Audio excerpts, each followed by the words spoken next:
Fan games provide a strange gray area for game design. Now, I'm not talking so much about the legality of these titles, since that's a whole separate can of worms to open, but rather in how these games are regarded for taking inspiration. Off the bat, being inspired is not an uncommon thing when it comes to game design, or any creative outlet for that matter. We're all shaped by the projects and works that came before us, and we advance culturally through picking and choosing the best bits of these products and remixing them into something new.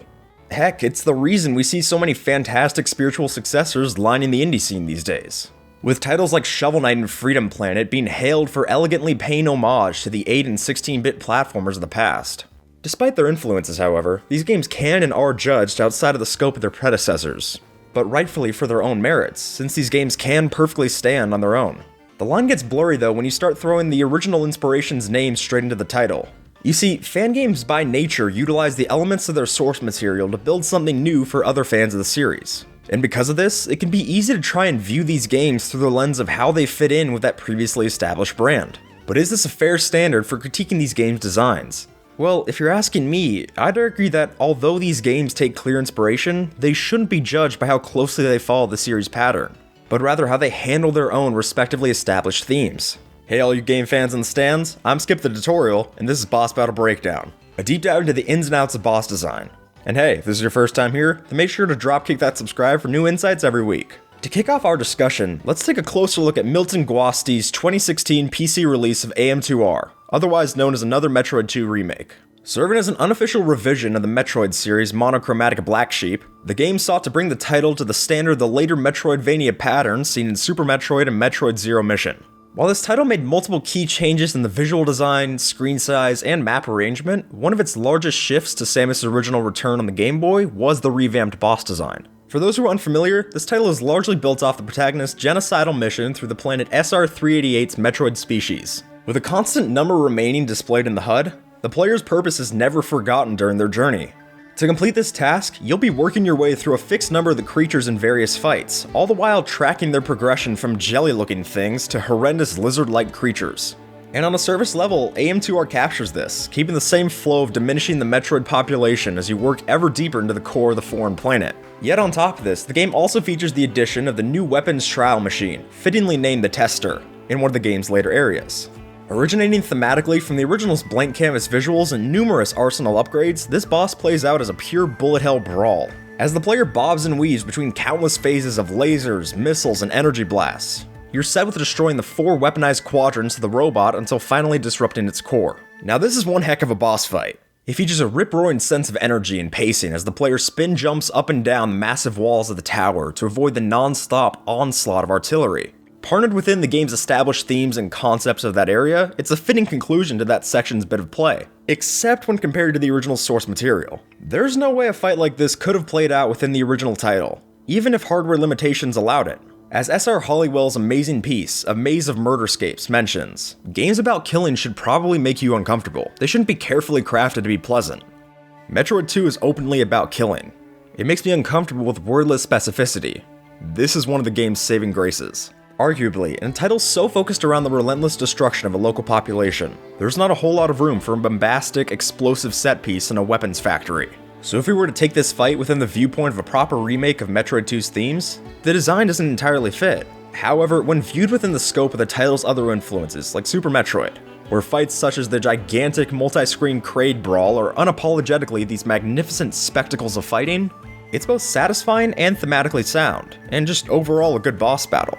Switching gears, let's dive into another notorious Nintendo DMCA takedown of 2016, JV and Involuntary Twitch's Pokémon Uranium.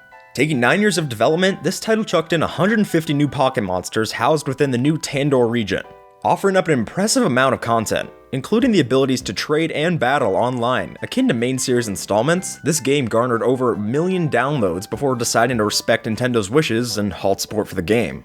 So in a game like this, which is very much a product of its inspiration, how does the conclusion stack up? After fighting your way through the iconic pattern of 8 thematic gym leaders and finally entering as a participant in the Tandor Championship, you battle within the 32-match elimination tournament, realistically meaning the commonplace 5-battle structure of the Pokemon League from the main titles for the player's perspective. Reaching the end, as you prepare to square up for a rematch against your rival Theo, a nuclear-afflicted Actan interrupts the fight. After defeating this level 80 beast, it temporarily joins your party in preparation for a full-out match with a mysterious antagonist, Curie, who uses an absolutely beefed up Urain as their only Pokemon. Now, when compared to your average of level 70s across your team by this point, that level difference manifests in some pretty dangerous ways during the match. Using the remarkably powerful 19th type, Nuclear, this irradiated powerhouse can sweep through a vast array of types through the use of moves like Atomic Punch and Overheat. Furthermore, the battle gains an especially tough field condition with Urain's Chernobyl ability, turning the match into a particularly great nuclear fallout that erodes through non-nuclear or steel types, while also dampening the damage of super effective moves on those same nuclear-typed beasts. With all of these aspects combined, the battle becomes a full-out blood match, where it's not uncommon to sacrifice some of your weaker players on the team as you methodically whittle away through the boss's health. It's intense, and it provides for a memorable experience within the game's arc. The inspirations of the battle shine through as well, with the Act Assist mirroring the preliminary capture of Zekrom or Reshiram, depending on your game, in Black and White's battle with N. Moreover, the high levels fit right in with the often praised endgame duels with champion Cynthia in Diamond, Pearl, and Platinum, and especially with the level up squad that Red uses atop Mount Silver in Gen 2, and particularly in its Heart Gold and Soul Silver remakes. But if we were to frame this game along these famed series conclusions from the other titles, it just wouldn't fit in the picture.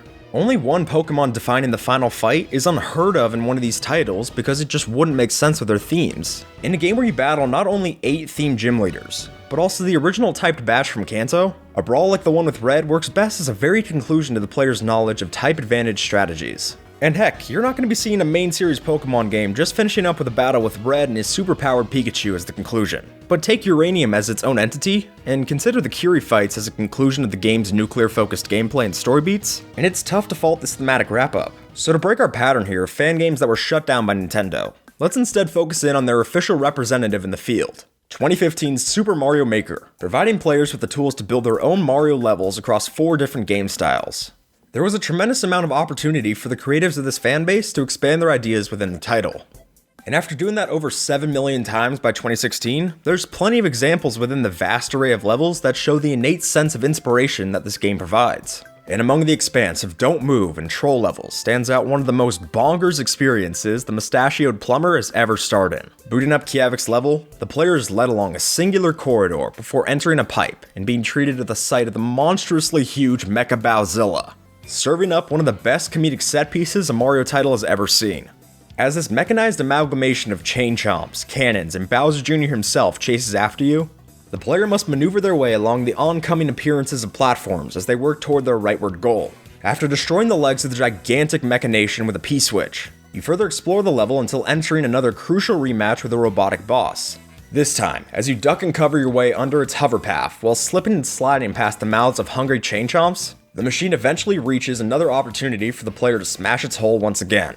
Traversing through another intermission of platforming challenge, the player gets one more battle with the boss's machinery as you sprint along vines under hot pursuit of Kid Koopa's clown copter. Trapping it in an encasement of one-way paths, you gain the opportunity to ride right through that last pipe into Bowser Jr.'s arena. Taking up the necessary red shells, you finally time that last hit through the circular room's window and snag the key for your proper victory. Kicking down that final axe, you beat the level, and make sure to give it a star on your way out for the impressive job done with its level design. Surprisingly, for similarities to other Mario bosses, there aren't nearly as many ties to draw between this fight and the other Bowser brawls. The most fitting comparison would be the famous conclusion of Bowser's Castle in New Super Mario Bros. Wii, where Kamek grows the big baddie even bigger, and the player must escape through an ever-shifting landscape of fireballs and destruction, as the lava-swimming boss chases you on your way to Peach.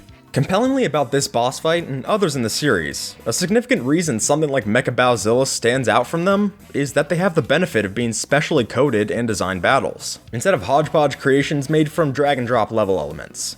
So there's no chance that a fight like this would be close to the same thematic conclusion that one of these other brawls has, especially since anything in this game wouldn't receive the same luxury of being established and expanded upon in earlier mechanics in the levels. But in a game based around the expansive creativity of Mario players within a limited toolkit, then it manages to do something here that even Nintendo wouldn't attempt with their pre-made levels in the game. A fan game doesn't have to serve as a faithful yet unofficial sequel to its source material to have good bosses. And the converse is true as well. There could be an incredibly true-to-form installment in a series that lacks the sense of gameplay theme cohesion in its bosses, and it would probably look something like 2017's Sonic Mania. Now don't get me wrong here, I thoroughly enjoyed a lot of this title's original and referential design choices, and I'm 100% of the mind that Christian Whitehead should be revered for the saving grace he provided the Sonic franchise. That being said, the issues I have with the game's bosses are a product of its by-the-book nature to the 2D Sonic games that came before it. Looking at the shared Green Hill Zone at the beginning of this title and the Blue Hedgehog's roots back in his first game, they both feature that recognizable Wrecking Ball design of Dr. Robotnik's metallic eggs. Confining the player to a single screen, you must spin jump on the various spheres as you avoid the harmful and vulnerability phases until finally exploding his machine and coming out victorious. Now in both cases, I believe the earlier emphasized sense of platforming flow and precision speed is lost by keeping the player steady to one location for the fight. Sure, the battles can be defeated with some measure of literal speed for speedrunners, but the momentum of the mechanics is lost in these fairly stationary battles. Mania admittedly does a great job at emulating this same flow and keeps the fight directly in line with the Sonic series, for better or for worse. Inspiration is a wonderful thing for game design. It provides a jumping off point for designers to create the games that evoke the same emotions as the ones they loved playing while growing up. It's crucial to keep in mind though, both in how we design and critique these experiences, that the games should not be entirely judged by their strict adherence to the paths laid out by their inspirations. Not only is this limiting an emphasis on innovation, but also in the sense that different players can walk away with varied interpretations as to why they enjoy the game. I think that Amr Al-Asser puts it great in the Picture in a Frame article. By positioning particular games as the blueprint, this limits the ideas of what constitutes as a legitimate approach and erases alternatives. It doesn't allow space to deviate from those ideas, or allow games to be understood on their own terms. We need to judge these games, and especially their bosses, as products of their own themes and conclusions, not as just some out-of-place alternatives that serve as filler between true installments. Hey there. To continue this conversation, make sure to whack this one up in the top right by Mark Brown about the limitations of game genres. Or Atomic Punch this one in the bottom right for analysis on why Splatoon 2's DJ Octavio felt worse. If you want to support the channel and get new insights every week, then take down that subscribe button. But until then, take care, and you have a good one, alright?